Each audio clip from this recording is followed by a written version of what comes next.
saludo muy especial para todos los televidentes de Medellín Ciudad Saludable. Un abrazo.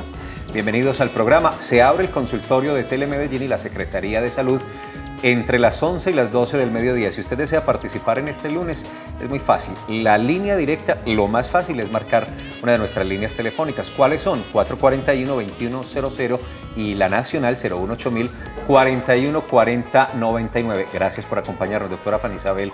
Muy buenos días, ¿cómo está? Bienvenida. Muy bien, Felipe, muchas gracias y bienvenidos a todos los televidentes. Qué bueno que nos acompañan, qué bueno que aceptan la cita y nos dejan entrar en sus hogares para hablar de todos estos temas de salud y sobre todo enfocarnos en este de hoy. Sí que es importantísimo enfocarnos en la prevención y en el buen manejo de la enfermedad.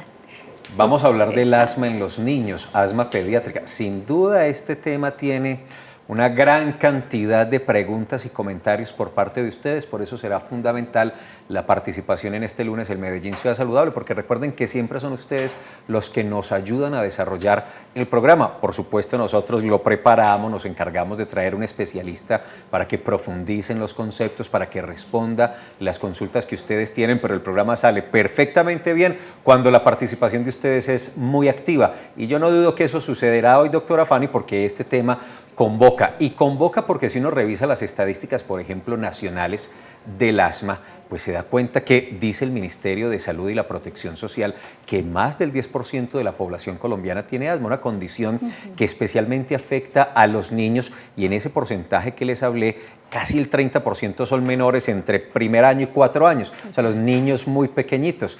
Un tema que yo sé que va a ser muy productivo conversarlo hoy. Definitivamente, un motivo de consulta muy frecuente, un motivo de asistencia a urgencias bastante frecuente, y es que el asma es una enfermedad inflamatoria crónica de la vía respiratoria en donde hay múltiples causas, es multifactorial en la forma por la cual se produce y consiste en una serie de síntomas periódicos que se producen entonces en los niños. Básicamente entonces está lo que llamamos los médicos la disnea, que es la dificultad para respirar, se acompaña de sibilancias, que son unos ruidos como unos píticos, como unos silbiditos, que se pueden escuchar incluso sin necesidad de usar el estetoscopio, que se pueden escuchar desde afuera, y también una tos que se vuelve persistente, que se vuelve seca y episódica de acuerdo a ciertos factores desencadenantes.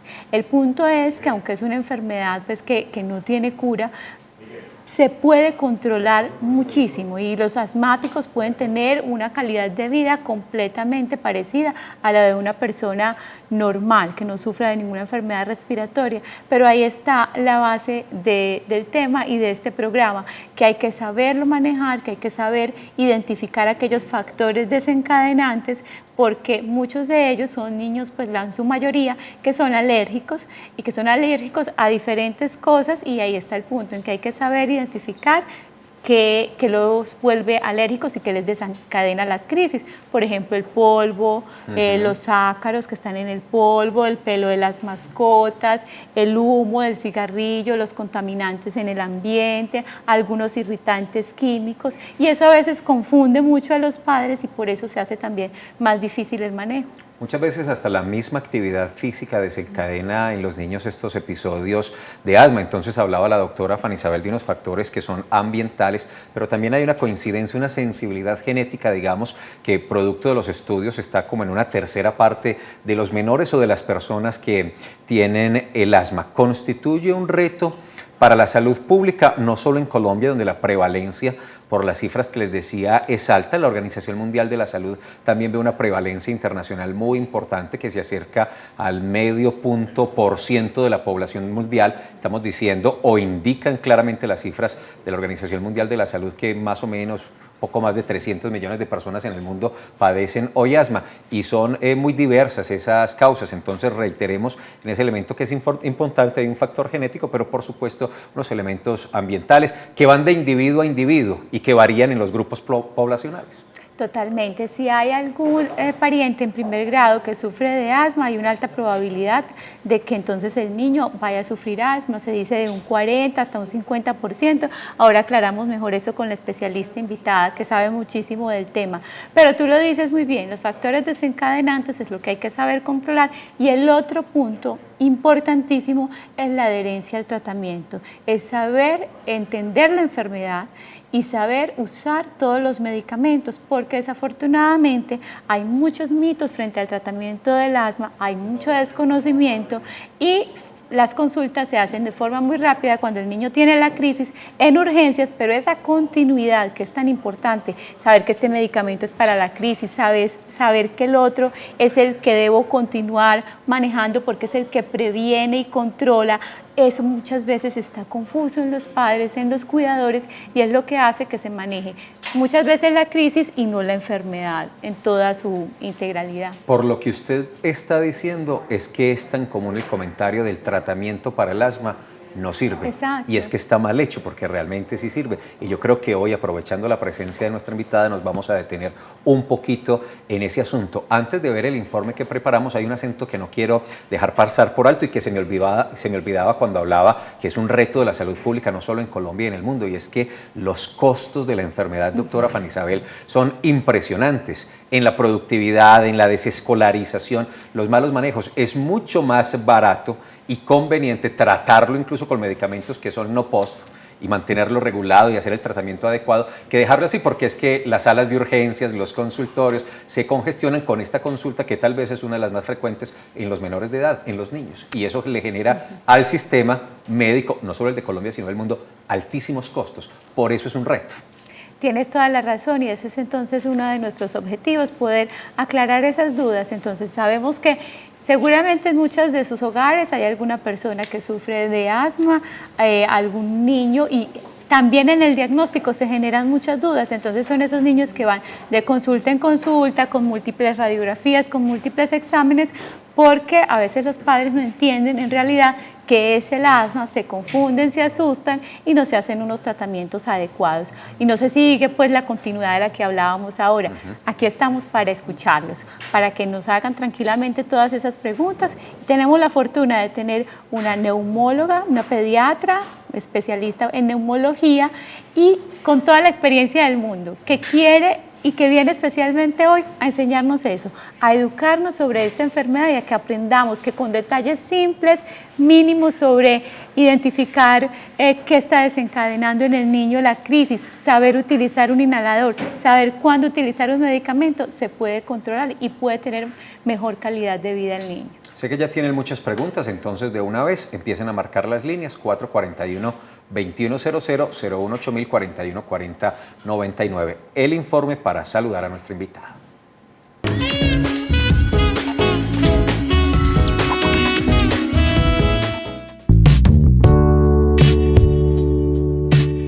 Cuando respiramos, el aire entra y sale a través de las vías aéreas. Si éstas se encuentran abiertas y despejadas, la inhalación y la exhalación se realizan de forma normal. Pero si por el contrario tienen una leve inflamación, es posible que se presente una enfermedad conocida como asma. Esta hinchazón se encuentra incluso si la persona que padece el problema no presenta en el momento síntomas como sibilancia, dificultad para respirar y tos persistente, señales características de los ataques de asma, que son producidos generalmente por alergenos o gripas. Cuando un episodio de estos ocurre, las vías aéreas se inflaman y se irritan, produciendo gran cantidad de mucosidad y los músculos que rodean las vías aéreas las contraen y las comprimen. En los niños también se puede presentar asma, por lo cual al menor signo de alerta es muy importante acudir al especialista para que éste la identifique y en caso que el niño la padezca, inicie un plan de tratamiento que se deberá llevar a cabo cuando se sospeche que comenzará una crisis.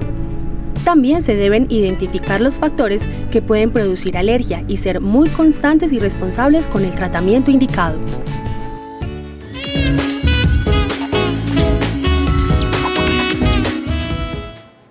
Bueno, ¿cómo saber que nuestro hijo tiene asma y que no tiene alguna otra enfermedad respiratoria? Porque tiende a confundirse mucho. El asma generalmente no presenta fiebre, a no ser de que haya una sobreinfección. Y estos diagnósticos entonces se hacen a veces más complicados. ¿Cómo saber utilizar los medicamentos en una forma adecuada y no dejarlos por allá guardados en el nochero, sabiendo que eso puede sacar al niño de la crisis y evitar una consulta por urgencias? Todo esto lo vamos entonces a entender mejor ahora en el desarrollo del programa. obviamente con la participación de todos ustedes. Si usted está trabajando o está viendo el programa por internet, recuerde que nos pueden ver en www.telemedellin.tv y quiere, en vez de llamar, participar por redes sociales, puede hacerlo.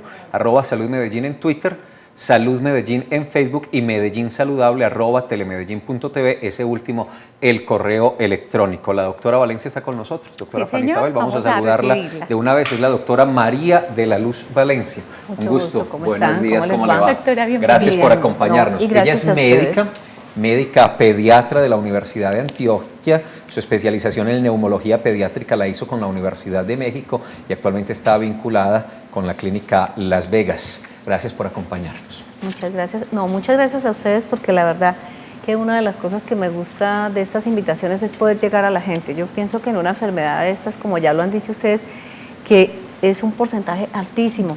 Ya lo decían, 300 millones de personas en el mundo sufren de asma y esto conlleva lo que también ya mencionaron y es bien importante, y es que la gente deja de trabajar, los niños dejan la escolaridad y realmente, si bien es cierto que el asma no es curable, el asma sí puede permanecer el paciente controlado. O sea que es muy importante hablar sobre estos temas porque muchas veces el control está en la casa o tenemos, como dice ya la doctora, el tratamiento en la casa y el niño está en urgencias.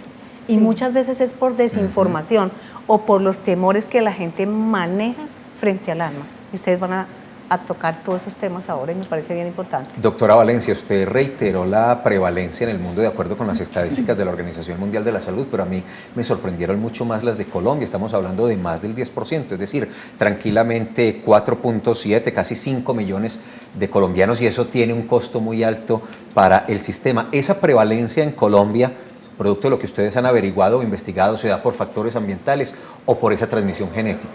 Bueno, en el asma es fundamental de entender que de todas maneras hay transmisión genética, o sea, eso es básico en saberlo en asma, pero también influye el medio ambiente, o sea, el asma no puede estar sin que el medio ambiente esté ahí, o sea, hay una predisposición genética en la persona, hay aparte de eso un ambiente que es el que influye. En nuestro país, ¿qué pasa? Nosotros tenemos una gran variedad de climas. Ustedes ven, por ejemplo, en las zonas tropicales puede ser, tenemos humedad, a veces tenemos calor, a veces tenemos frío. Uno mismo ya en nuestra ciudad primaveral, a veces ya decimos no es tan primaveral porque a veces tenemos unas subidas de temperatura muy altas y uno cree que no, pero en el niño influye hartísimo eso, o sea, influye mucho como esos cambios bruscos, ¿cierto? Y a veces le preguntan a uno, ay, pero si me voy a vivir a Cartagena, si me voy a vivir a tal parte, la gente a veces piensa que con el cambio de ciudad pudiera mejorarse. Eso no lo puede asegurar uno con cada uno de los pacientes, porque en todo el mundo hay asma, en todo el mundo hay asma, más prevalencia en unas partes que otras. Por ejemplo, nosotros en Antioquia tenemos una más alta que, por ejemplo, el mismo Bogotá. Antioquia y Bucaramanga son las ciudades que tienen más prevalencia de asma. O sea, puede ser por todo esto que estamos mencionando, de los cambios. Nosotros, por ejemplo, en nuestra ciudad tenemos que reconocerlo, cada día tenemos más carros, cada día tenemos más cosas, cada día tenemos como más polución y yo creo que eso ha influido.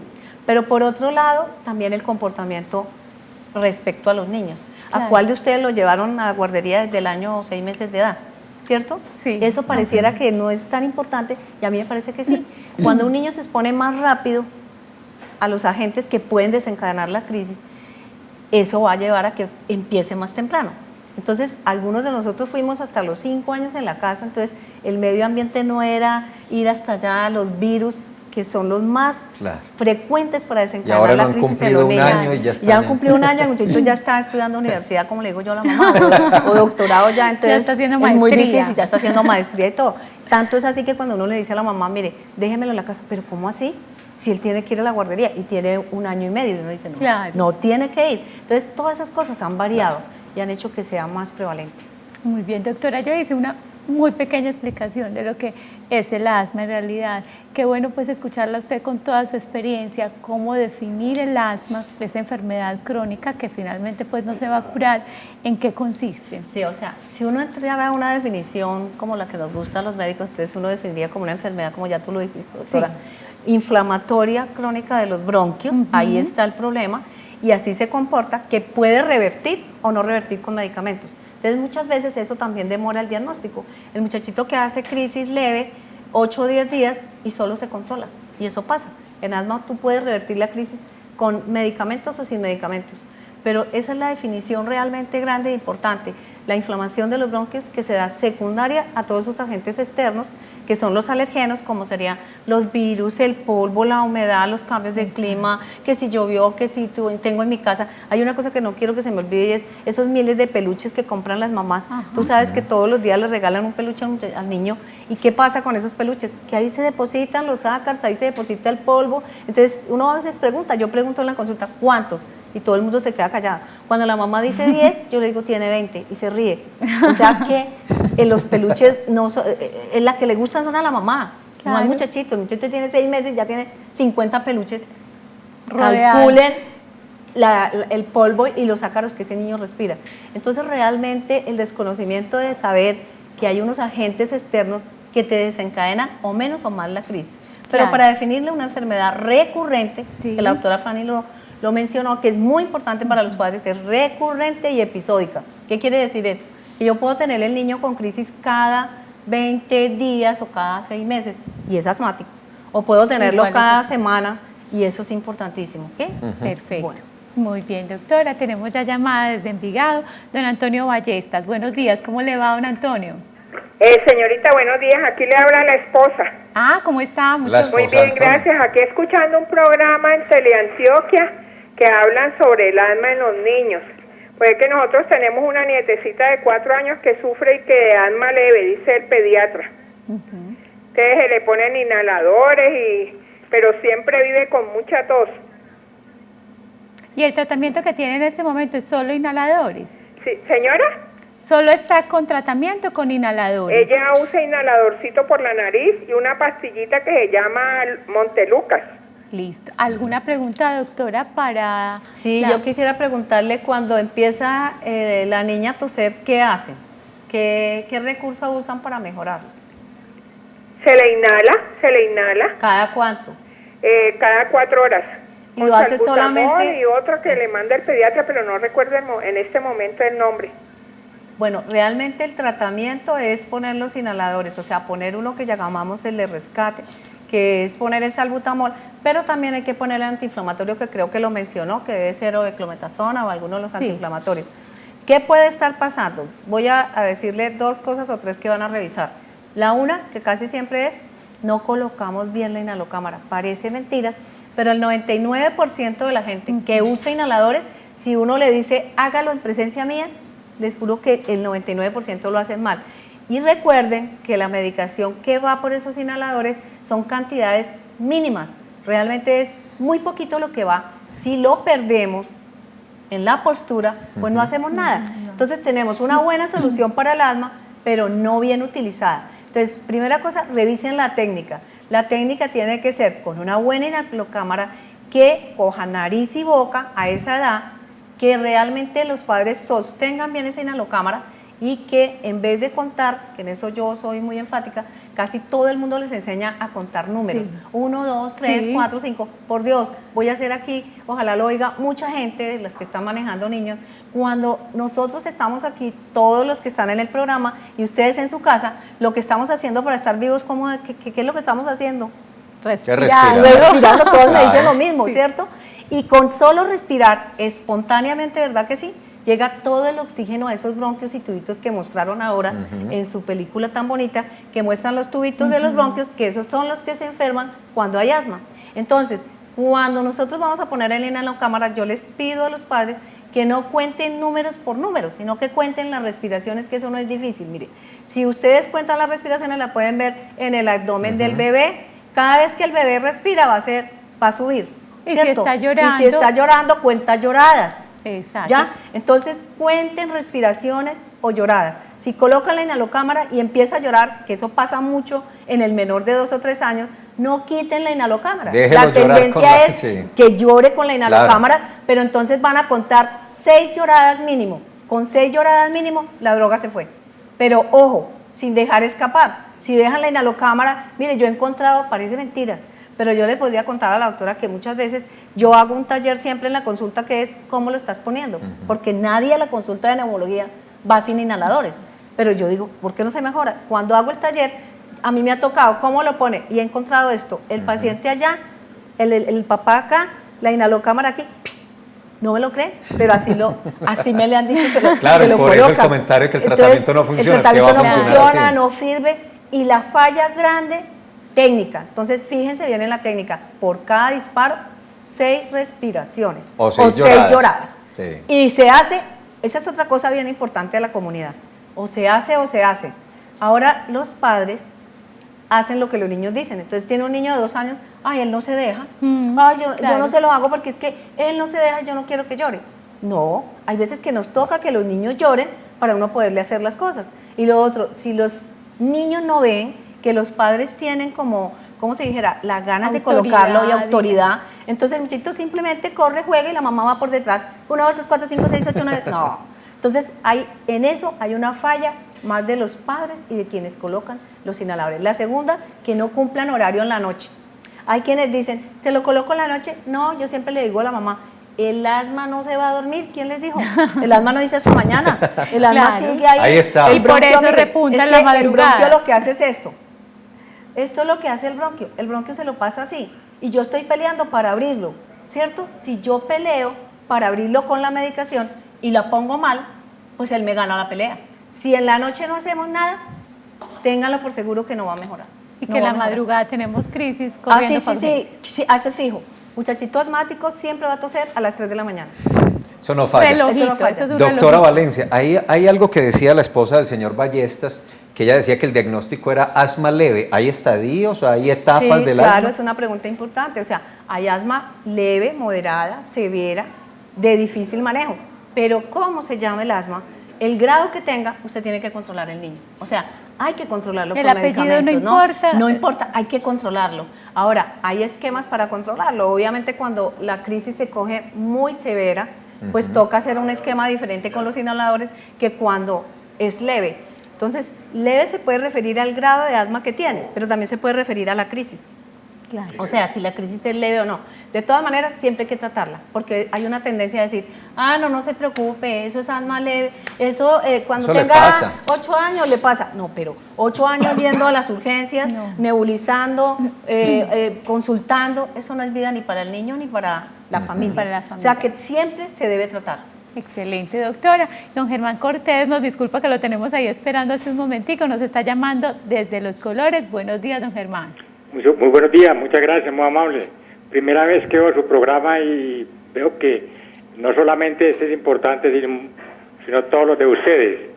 ¿Mito o no mito? ¿La falta de afecto en los niños causa el asma?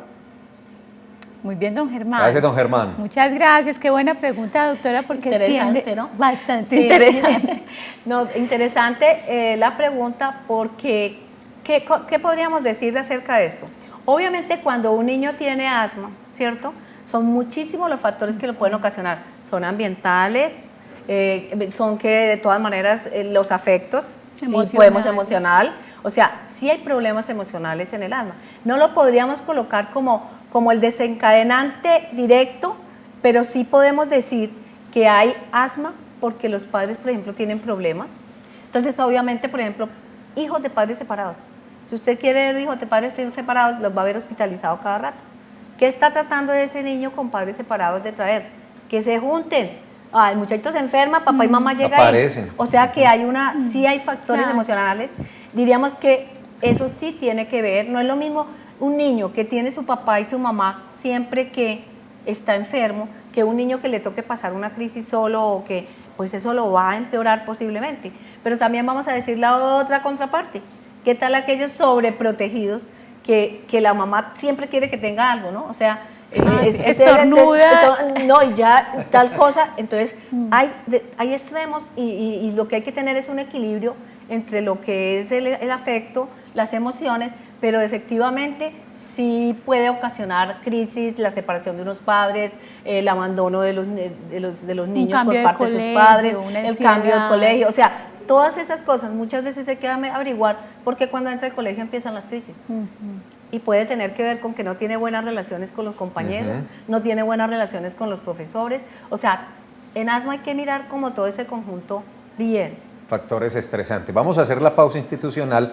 Antes quiero que observen este boletín que me llegó el fin de semana de la Alcaldía de Medellín, que dice: la Alcaldía de Medellín invita a prevenir el dengue mediante la búsqueda y eliminación de criaderos. Resulta que, como dice el subtítulo ahí, la llegada del fenómeno del niño incrementa las probabilidades de la propagación del dengue en la ciudad. Se deben mantener cubiertos los estanques, las pocetas y baldes con agua almacenadas y lavar floreros al menos 3 veces por semana. Y hay unas recomendaciones muy rápidas. Mire, cambiar el agua de floreros y plantas cada 3 días, identificar posibles lugares que almacenen agua y eliminar aguas estancadas, lavar con agua, cepillo y jabón los depósitos de agua, estanques y pocetas.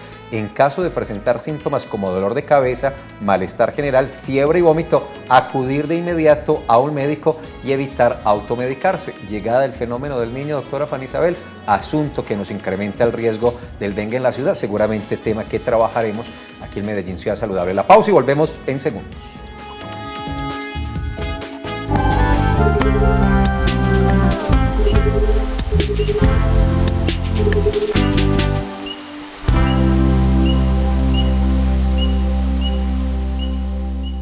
Esta semana en De Acuerdo. Le han puesto precio a mi cabeza.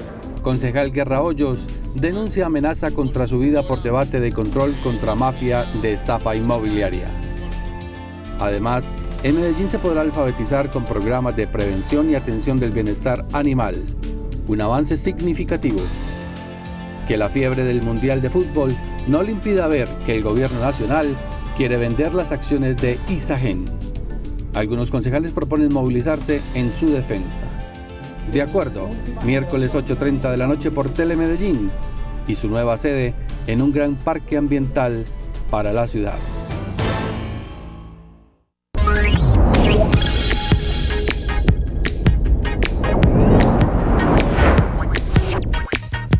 Mirate a vos, con ese cuerpo cualquiera diría que sos una mina de esa top, pero cuando va a ver, viene mina con regalito, espadita a bordo.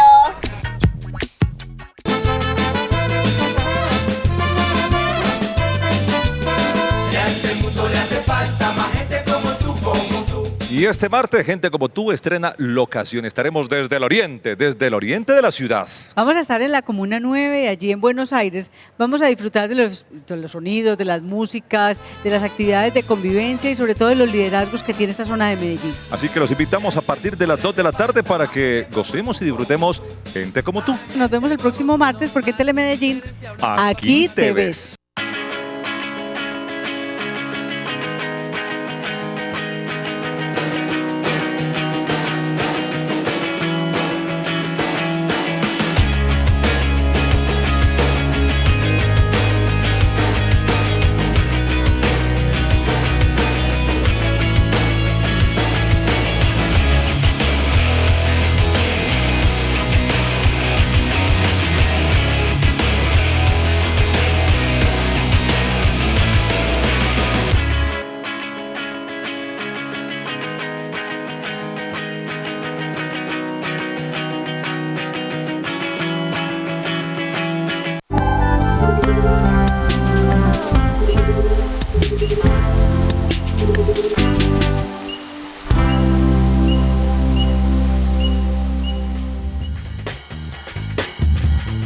Asma en los niños, ese es el tema que desarrollamos hoy en Medellín Ciudad Saludable. Ya vamos a seguir con la doctora Valencia. Rápidamente en Twitter revisemos los últimos trinos de la Secretaría de Salud. Con unidades móviles en salud promocionamos comportamientos saludables. Y hay una fotografía del trabajo que incluso nosotros conocimos de cerca hace tan solo una semana cuando visitamos las unidades móviles. Medellín le ha puesto una ciudad saludable mediante comportamientos saludables. Esto hace referencia sin duda a la actividad que tuvimos el fin de semana, el sábado. Aquí está, en el Orquideorama del Jardín Botánico. Miren la asistencia de este proyecto, de este programa que está capacitando líderes en los barrios para propagar esos comportamientos saludables. Y dice, con el programa Comportamientos Saludables se acercó a la comunidad al reconocimiento de hábitos y estilos de vida saludables. Otro, el programa Comportamientos Saludables busca que las comunidades repliquen los conocimientos en sus territorios de promoción de la salud. Recuerden, en Twitter somos @saludmedellín.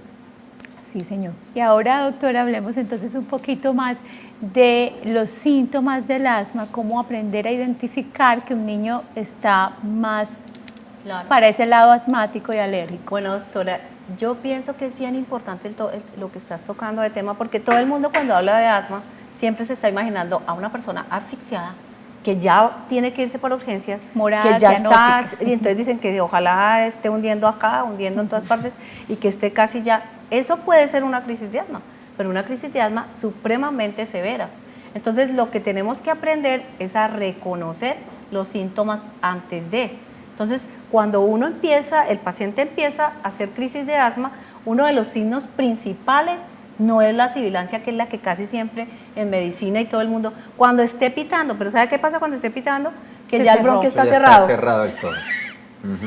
Ya el aire no pasa. Ahí ya está para irse por urgencias.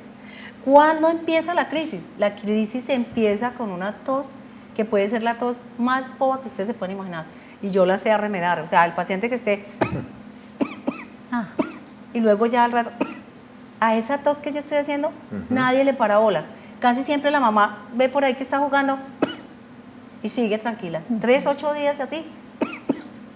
Cuando la madre le para... buena señal. Exacto, la mamá le para bolas cuando ya está en la noche. Y sin fiebre, exacto, sin fiebre, moquitos, sin y nada, sin nada. pero Eso está ahí con una tosecita que parece nada. Ojo, ahí es cuando yo le digo a las mamás mías, ahí es cuando usted tiene que intervenir. Y tiene que intervenir con el protocolo, bloqueando el asma de una. O sea, bloquearla es poner los medicamentos rápido para que abra el bronquio, para que se desinflame. Ya sabemos que son 2 tipos de medicamentos, uno que dilata el bronquio y otro que desinflama. Si esos 2 no se ponen oportunamente, entonces llegamos tarde. Llegamos cuando ya prácticamente toca irse para urgencias o toca hospitalizar el niño. Uno de los objetivos grandes cuando uno está tratando ese tipo de pacientes es evitar que el niño llegue a urgencias y se hospitalice. Si nos esperamos a que esté asfixiado, pues va a tocar hospitalizarlo. En cambio, esa tos recurrente que la doctora mencionaba, los síntomas son recurrentes. El paciente que cada 15 o 20 días anda con un episodio de tos. Ese paciente hay que averiguar si no está haciendo ya crisis de asma, leves, pero que son recurrentes y hay que controlarlo. Entonces, síntoma más importante, la tos recurrente y episódica. El niño que salió, fue a jugar, se medio mojó y llegó con tos. Y al mes pasa lo mismo y dentro de 2 meses lo mismo. Ojo, porque ese niño puede ser un asmático, que si tiene asma leve, de todas maneras hay que controlarla. Entonces, la tos, los síntomas previos sí se pueden saber, que es aquellas cosas que el niño hace, como las ojeras que se aumentan, se pone muy pálido. Entonces, esos son avisos. Vamos a Guatapé, en el oriente antioqueño. Viviana, buenos días. Aló, buenos días. Hola Viviana, ¿cómo estás? Bien, gracias. Te escuchamos. Para preguntarle a la doctora, pues le comento por encimita mi caso. Yo tengo un bebé de 3 añitos. Resulta que él desde muy pequeño, por ahí tipo 1 añito, más o menos 1 añito y medio, el niño me empezaba con unas toses. Entonces, y se me ahogaba mucho. Me tocaba llevarlo por urgencias porque llegaba al punto de que se me ahogaba tanto que se me colocaba hasta morado y no me reaccionaba y me tocaba sacudirlo. Que lo llevaba por urgencias, me le hacían nebulizaciones. Pasó el tiempo y el niño todavía continuaba con las toses. En el hospital los médicos lo llevaba pues con especialistas y eso, y me dicen, él es un niño atópico. Le hace daño el polvo, el frío, el sereno, el viento, todo. O sea, encerrarlo en una burbujita de cristal porque todo le hace daño. Pero entonces el niño siempre es con esas tosecitas y cuando comienza asfixiado y llega a un punto que no bota como una baba, una cosa espumosa blanca. Entonces, pues, no sé, me pregunta, ¿esto es asma o si es, pues, atópico, no sé? ¿Alguna pregunta, bueno, Viviana, doctora? yo creo que no, yo no tengo preguntas para Viviana. El Pero, diagnóstico sí. ya está hecho. O sea, con las cosas que Viviana ha mencionado, el niño es un asmático. Sí. O sea, y es un asmático, todas las características las has mencionado, el niño empieza tosiendo, ¿verdad? Y por último, el niño a veces te vomita con flemas blancas, espesas, que eso asusta a la mamá porque las tiene que arrojar siempre con vómito. O sea, después de la tos tiene que vomitar para arrojarlas. Entonces, una de las cosas que se tiene que convencer, Viviana, es que el niño sí es asmático, tiene todas las características porque ya las mencionaste, la tos que empieza y luego termina casi que vomitando flemas. Lo que estábamos hablando ahorita del bronquio es decirles que ese bronquio se inflama y se cierra y se llena de secreciones. se llena de ese moco que estás mencionando, que el niño cuando ya siente que está casi asfixiado porque tiene todas esas secreciones dentro de los bronquios, él tiene que hacer algo para arrojarlas. Y lo que hace el niño es vomitar. Ahí ya lo tienes en una crisis para llevar a urgencias. Entonces, ¿cuál sería mi recomendación para que te sirva? Si tú sabes manejar los inhaladores, no esperes a que el niño avance en la tos. Arranca con los inhaladores cuando el niño comienza con la tos que te parece la tos más insignificante, arrancas con los inhaladores y tú bloqueas la crisis.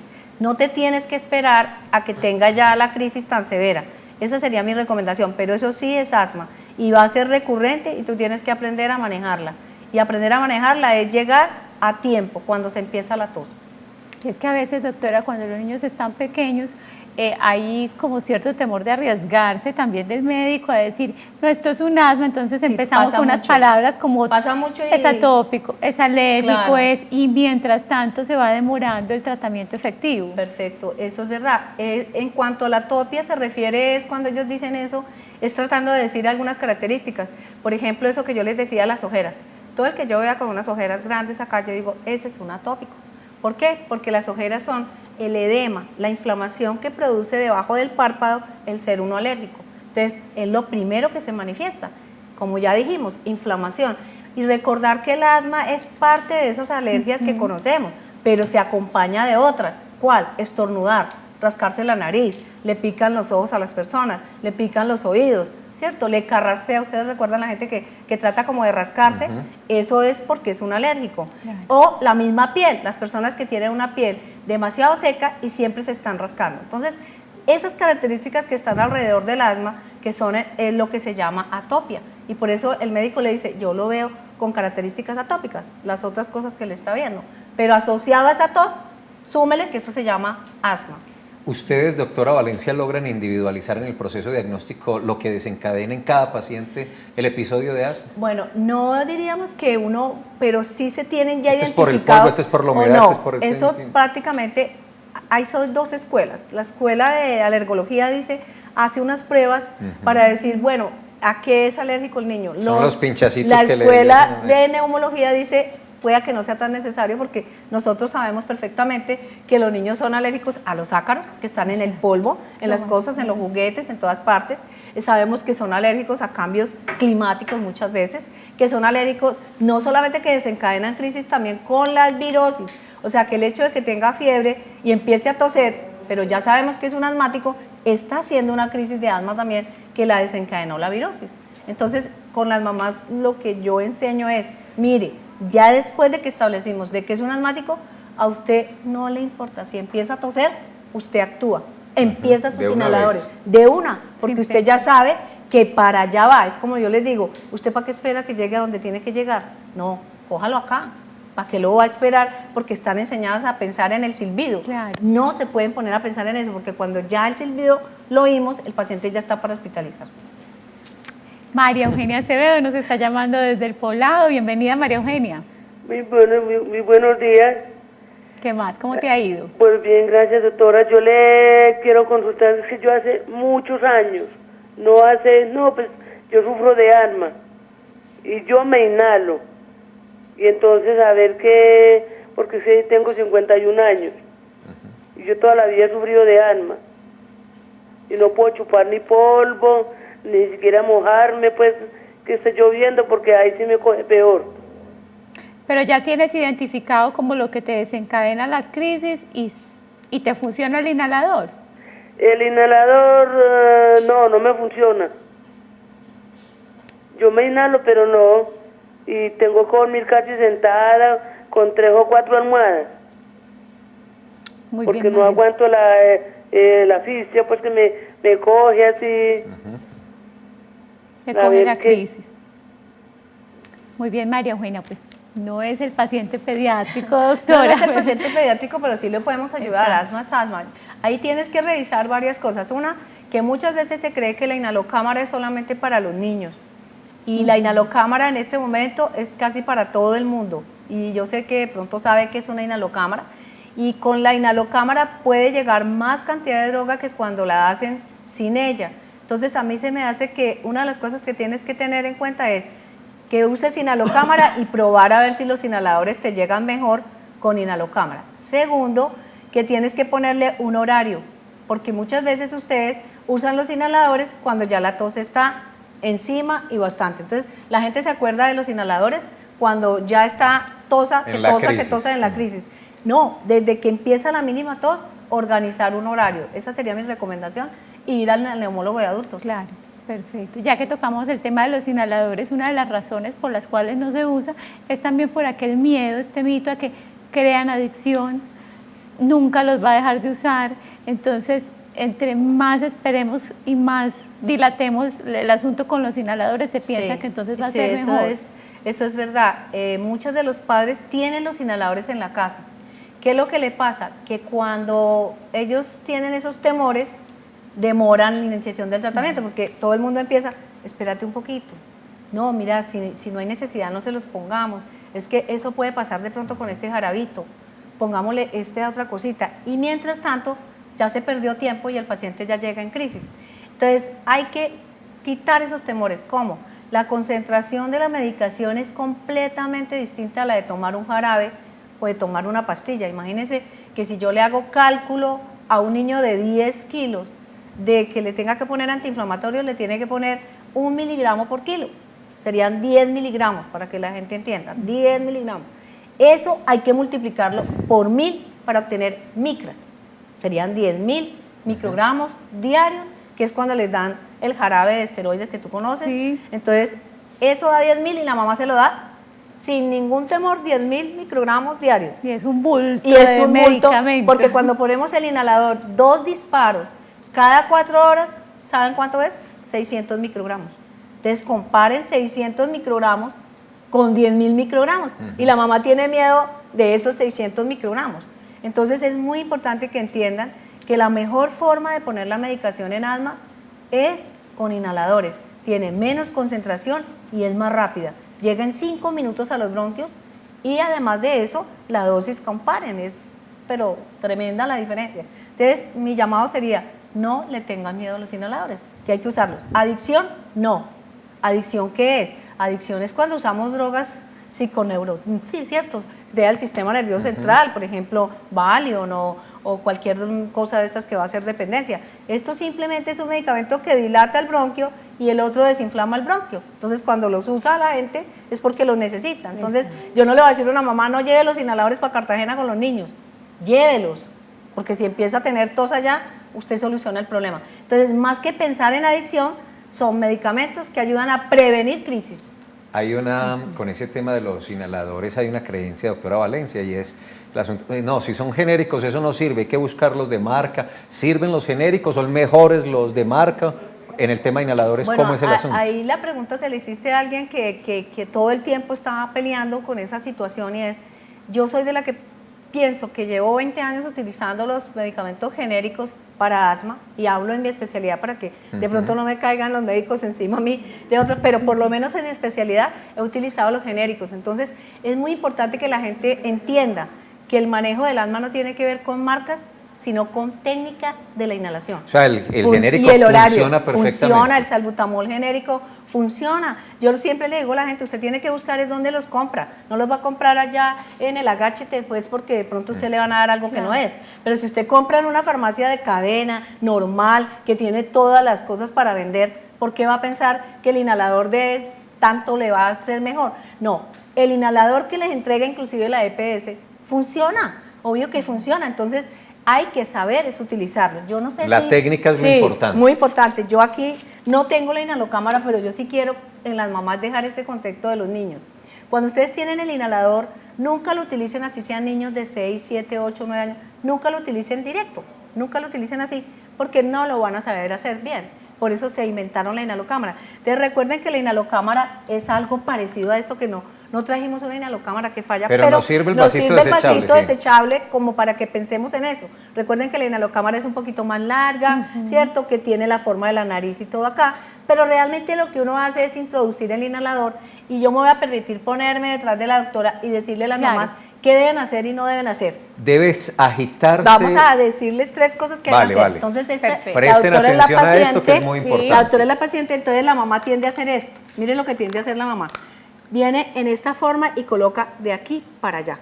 Cuando la mamá coloca de aquí para allá, a veces no se da cuenta que hay espacios que está dejando, que el niño se le puede mover, que el niño se va para atrás y perdió el disparo.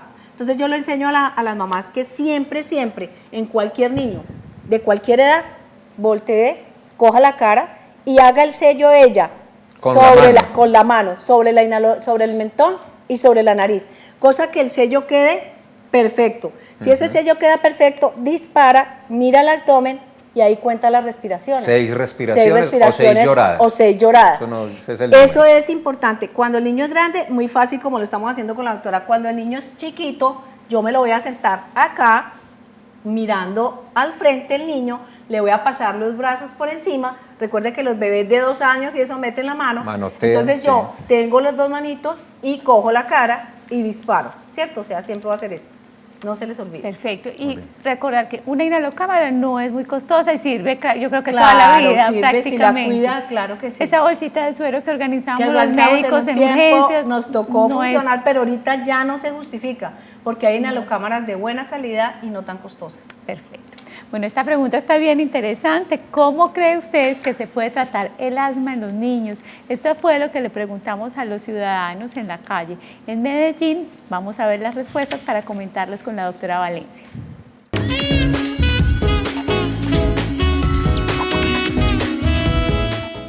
Teniendo las medidas de precaución, no exponerlos al polvo, a la humedad, al frío, y llevarlos inmediatamente tengan los síntomas al médico. Lo importante que a mí me dieron cuando yo estaba pequeño, eso fue la penca de sábila, me la dan a mí pequeñito, la picaban, la licuaban y me la daban, me la dieron por ahí por 1 año. Pues cuidarlos de los malos, de los fríos de la mañana, de la noche, los serenos, y para curarlo pues yo creo que hay que cuidarlo mucho. Sembrar árboles, mantener limpios los ríos. El tema del problema de los vehículos, la parte del combustible, la calidad del combustible, todo eso tiene que ver con el aire, o sea que desde ahí tenemos que culturizarnos y saber manejar esa parte. Desde ahí comenzamos a ayudar a evitar problemas de respiración. El aseo, evitar cosas de lana, peluches, una alimentación, también los ácaros de los colchones. Dependiendo, porque en mi pueblo la crianza de los abuelos, el asma de los niños se curaba con sangre de armadillo. El ajo es algo muy saludable como medicamento muy casero. Luego acudiría, si no hay solución con esto, acudiría a un tratamiento médico. Pues inicialmente sería muy importante, creo que lo de la alimentación, ¿cierto? Y segundo, pues deporte. Eso ayudaría mucho para que los niños dejaran de sufrir lo del asma.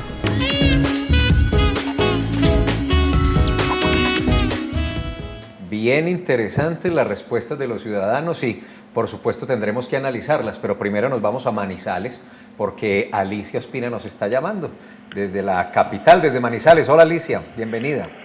Buenos días. ¿Cómo está? Muy bien, gracias. La escuchamos. Mi pregunta es porque tengo un niño de 11 años, hace más o menos 4 años le diagnosticaron asma y mi pregunta es qué tan normal es que un niño con esta enfermedad sea tan inapetente, porque él pues no come absolutamente, come mecatico, pero no las comiditas de sal, no, nada. Y es muy pálido, entonces no sé si es de pronto por la enfermedad o porque yo le he purgado inclusive y le he dado vitaminas y tampoco eso le sirve. 2 años, ¿di? ¿Cuántos? 11 años. 11 años. ¿Y sus crisis son muy repetitivas? No muy repetitivas, pero cuando le da, lo ataca muy fuerte. Muy bien, ¿alguna otra pregunta, doctora? Yo pienso que la relación exacta con la inapetencia y el asma se da más en los niños menores, en el sentido de que cuando están con muchas crisis, pues uno no puede comer cuando está tosiendo y vomitando. Pero en un niño grande hay que buscar otras causas que le estén causando la inapetencia, a menos de que fuera un asmático perenne, de aquel que está todo el tiempo asfixiado. Realmente nadie quiere comer si está asfixiado. O sea, si la crisis de asma casi que se hace permanente, la persona va a dejar de comer. Y uno lo ve en algunos niños escolares que de pronto están comiendo mal, o el lactante que está comiendo mal, y cuando uno le corrige bien el asma y lo estabiliza, la mamá me dice arrancó a comer. Eso es una forma de mejorarlos, es revisar si el tratamiento está bien, si se está dando la dosis que es, si realmente está tosiendo todo el tiempo, y entonces aquel que está tosiendo todo el tiempo le puede decir a uno, ¿sabe qué? No le tenemos controlada el asma, porque esa es una cosa importante que las mamás tienen que saber. Mientras el niño esté tosiendo, el asma no está controlada. O sea, aquel que está tosiendo, que a veces en la mañana y en la tarde nomás, que tose todos los días un ratico, ese paciente no está controlado. Para decir que está controlado tiene que no tener tos. O sea, que no esté con tos, vamos a hablar, está controlado. Entonces ese control puede ser moderado y el paciente estar ahí con un asma moderada y no se está dando cuenta. Entonces, revisar cómo está el tratamiento y revisar si hay otros factores que lo hagan que no coma. Pero no una relación exacta de que si tengo asma voy a dejar de comer. Claro. Esa sería la respuesta para Alicia. Bueno, respecto a las respuestas de los ciudadanos, bueno, cuéntenos cómo le pareció. Ahí encontraron sangre de armadillo. Y eso ha sido, bueno, eso ha sido toda la vida. Toda la vida. Y la penca sábila y todo lo que ustedes quieran. Pobre armadillo. Y hay muchos. Nosotros cuando teníamos una escuela prácticamente para formar a los padres en el hospital San Vicente, teníamos todos los sábados como un curso para los padres. Ustedes encontraban cualquier cantidad de cosas. Una vez encontramos a alguien que dijo, no, yo cogí unas cucarachas, las tosté, las licué y les eché leche y le di todos los días a la novia mía. Dios. Y para ver si le curaba el alma. A la novia. Sí, ni siquiera fue la novia. Bueno, siendo la no mentira, ¿qué es eso tan terrible? Pero pues, podemos encontrar cualquier cantidad de cosas. Si ustedes me preguntaran, hay cantidad de cosas que uno dice, pero ¿cómo? Entonces yo les diría, mire, hay cosas que tenemos que entender, y es que partimos en el programa de decir que la enfermedad es genética. De todas maneras, el que tiene, la tiene. O sea, como digo yo, usted no va a dejar de ser asmático. Ese es el otro mito. No, mire, es que va a estar los primeros años y luego no va a volver a hacer asma. Eso es real en parte. O sea, el niño con asma, entre los 5 y los 12 y los 10 años, las madres notan que como que dejan de hacer crisis y como que a veces dicen, se fue la crisis y no volvió a ser asmático. Yo que ya tengo tanto tiempo manejando asmáticos, les cuento que ahora han regresado los que tienen 23, 24 en la universidad. Y me dicen a consulta, doctor, usted me tiene que atender, pero usted me atendía chiquito. O sea que yo estoy otra vez con, o la mamá, aquí se lo traigo porque otra vez con el asma. ¿Eso qué quiere decir? Que nosotros no dejamos de ser asmáticos. Cuando se tiene asma es todo el tiempo. Lo que pasa es que se pueden hacer periodos asintomáticos largos. Y después de los 10 años, de pronto 5, 8, 10, 12 años, ese que aparezca a los 30, 25, otra vez con su tosecita, diga, otra vez me volvió el asma. O sea, que ese mito de que se cura, no lo debemos tener. O sea, podemos reaparecer en cualquier momento con los síntomas. Entre esas respuestas, una se relacionaba con el tema de alimentos, y considerando que hay una relación tan cercana con las alergias, alimentos que generen reacciones alérgicas pueden desatar episodios de asma. O sea, no hay la relación misma que hay, por ejemplo, con la piel o que con otras entidades, pero sí se ha encontrado que las tartracinas, por ejemplo, todos esos colorantes amarillos que pueden desatar episodios. O sea, lo ideal que es que los niños no coman colorantes. Yo creo que eso es sano para toda la salud. Y desde temprano. Desde temprano están pendientes de la colombina más roja, la más amarilla, la más azul, el paquete que tiene elefante de 3 colores y el muchachito se lo come. Recuerden que todo eso es anilinas. Entonces, mi sugerencia sería, anilinas no.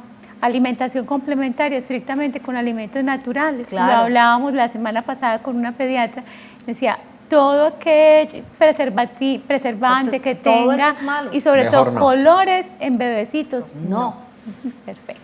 Vamos a la estrella, doctora Fanny Isabel. Vamos a la estrella. Está Luis Eduardo Segura. Hola, Luis Eduardo. Ya. Luis. Muy buen día, ¿cómo están? Muy bien, ¿y usted cómo está, don Luis? Muy bien, gracias. Es que tengo una inquietud. Sí. Lo que pasa es que yo soy un muchacho de 55 años.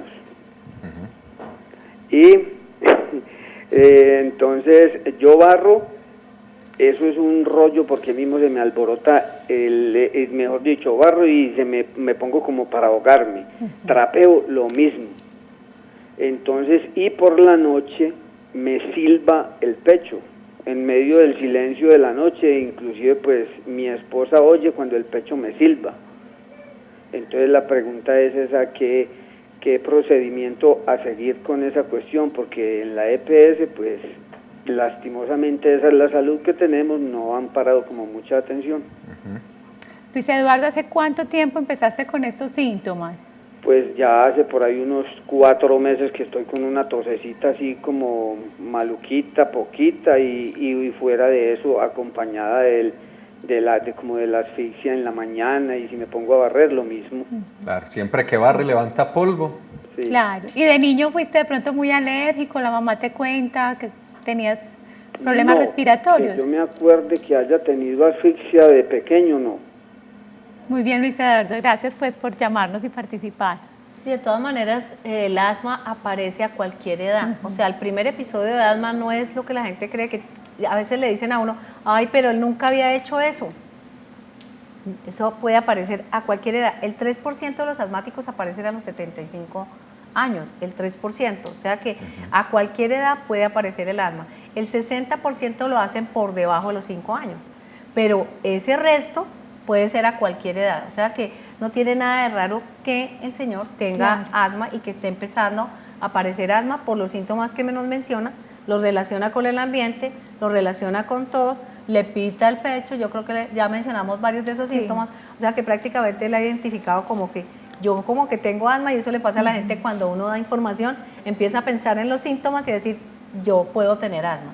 Entonces una cosa que tiene que hacer es tratar de consultar de todas maneras, porque va a necesitar usar inhaladores. Yo no sé si los está usando ya, pero va a necesitar inhaladores por las cosas que nos está diciendo. Evitar esa barrida podría ser una solución, es decir, solo trapear o moverle el mugre, el polvo con trapeadora. Tratar de no barrer y más bien llegar derecho con trapo húmedo y no tener que barrer. Y prácticamente yo diría que sí necesita medicación, y es bueno que consulte definitivamente, porque no es normal que uno esté tosiendo cada vez que hace alguna actividad o que en la noche esté silbando. Exacto. ¿Cierto? Y a propósito pues de estos cuidados ambientales que el paciente de una vez nos está llevando allá, cuando hablamos entonces de los peluches, del polvo, del tío que fuma. Bien importante. Básico en el tratamiento que se alejen. Es básico que las mamás entiendan que reciclen. Yo hablo de reciclar en la consulta. Yo les enseño a reciclar en la consulta y le digo, mire, usted quiere tener los juguetes del primer año en una cajita, del segundo año en la otra cajita, en un burrito que compró con tapa, y etcétera, etcétera. Cuando va a ver, el muchachito tiene un almacén en su habitación, eso no es sano. Entonces reciclemos lo que el niño ya no usa. ¿Qué persona puede utilizar 20 cosas a la vez? Es como con las mujeres, tenemos 20 pares de zapatos, uno no puede poner sino uno, ¿cierto? Y pasa igual con los juguetes de los niños. Queremos tenerle todo el oso que salió en El Éxito. Por favor, cuando un niño es tosedor, tratemos de tener una pieza que tenga 3, 4, 5 cosas con las que juega. Muy poquitas cosas. Muy limpia. Muy poquitas cosas. Muy limpia. Por ejemplo, tapete, y póngale esto, y compran de todo lo que tienen. Entonces, imagínense, muchachito, televisor, el Atari, el yo no sé cuántas, todo eso trae polvo. Cuando lo acuestan, empieza a toser. Entonces, la limpieza y pocas cosas en la habitación. Y una que yo prohíbo totalmente en el consultorio: no quiero peluches. A mí me dicen, doctora, mire, le digo, pregunto, ¿tiene perro? Y me dicen sí. Le digo, bueno, hágame el favor, el perrito en su puesto, el niño en su puesto, porque yo no voy a mandar a hacer nada con el perrito. Pues ese ya tiene casa, ya tiene hogar, de malas. Si no tiene perro, le digo, señora, no lo vaya a comprar. Espérese un rato y no lo compre. Pero lo que sí le digo a la mamá es, si tiene peluches, todos para la calle. Lo regala, hace una obra de caridad, lo que quiera, pero sale de todos. No deje ni uno, porque si le quiere ayudar a su hijo, hay que recordar que la medicina no es solamente medicamentos, sino también prevención. Y una forma de prevenir, habitación limpia. Doctora Valencia, muchas gracias por acompañarnos hoy. Se fue rápido a esta hora de programa, estuvo entretenido y aprendimos muchas cosas. Y sobre todo, doctora Fanny Isabel, pudimos atender muchos televidentes. Afortunadamente, muy productiva, doctora. No, me encanta. Muchas gracias a ustedes, porque Y usted muy pedagógica, muy clara. Total, muy bueno. Total, yo me alegré cuando dije, la doctora va a ser la invitada, excelente, porque Bueno, sabemos muchas que su gracias. experiencia hace que todas estas conversaciones sean más fáciles. Y a ustedes mil gracias por toda la participación. Mañana nuevamente tenemos programa a las 11 de la mañana, vamos a hablar sobre fibroadenomas y mastopatías, todas aquellas enfermedades que hay en los senos, en las mujeres y que nos preocupan tanto. Entonces, que tengan feliz tarde, nos vemos mañana nuevamente. Hasta mañana, gracias.